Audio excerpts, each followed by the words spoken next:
Certaines questions sont essentielles parce qu'elles amènent des réponses utiles, mais aussi parce que les poser déclenche parfois une prise de conscience. Lors du webinaire de mardi, des questions sont restées en suspens faute de temps. Afin de boucler la boucle de ce moment, je vous propose de les traiter maintenant. Question 1.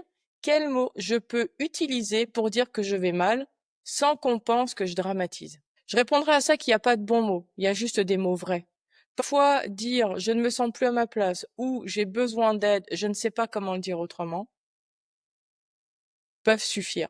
On ne va pas mal sans raison. Donc, identifier ce qui, dans le travail, a causé ou aggrave une situation peut déjà tout changer. Question 2. Et si moi aussi je vais mal, est-ce que je peux aider un collègue?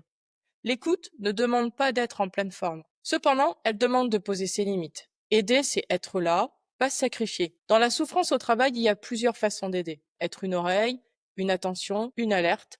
Ça peut suffire à permettre à une personne de remettre le pied à l'étrier. La question 3, comment je repère les premiers signaux faibles chez moi?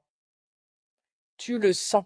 Une fatigue inhabituelle, un changement, l'isolement, le cynisme, le trouble du sommeil, des trous de mémoire. Quand ton enthousiasme se fait la malle, c'est un signe.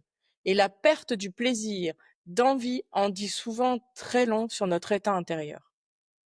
Question 4. Comment parler à mon manager sans passer pour la relou? Reste sur des faits. Parle charge de travail, rythme, conditions et pose une vraie question. Comment on peut ajuster pour tenir dans la durée? Et surtout, sors-toi de la tête que tu es une relou. Souffrir ne fait pas du tout de toi une relou. Tout le monde peut traverser ça. C'est légitime. Donne-toi cette autorisation-là. Question 5. Quel outil pour en parler en équipe sans malaise? On peut partir d'un principe simple, inspiré de la communication non violente. Décrire un fait, exprimer ce qu'il provoque, formuler un besoin et proposer une demande. Inviter chacun à raconter une situation concrète du travail. Ce qui s'est passé, le fait. Ce que ça lui a coûté émotionnellement, physiquement, ce qu'il serait nécessaire pour que cela puisse changer, pardon. Ce cadre aide à sortir du flou, des accusations ou des silences gênés.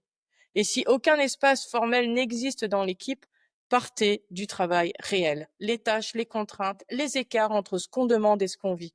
Et surtout, fixez quelques règles de base pour garantir l'écoute et le respect de ces temps d'échange.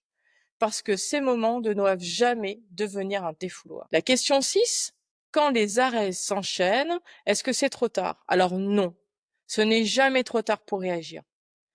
Pensez bien que la souffrance est un processus. On peut toujours en sortir.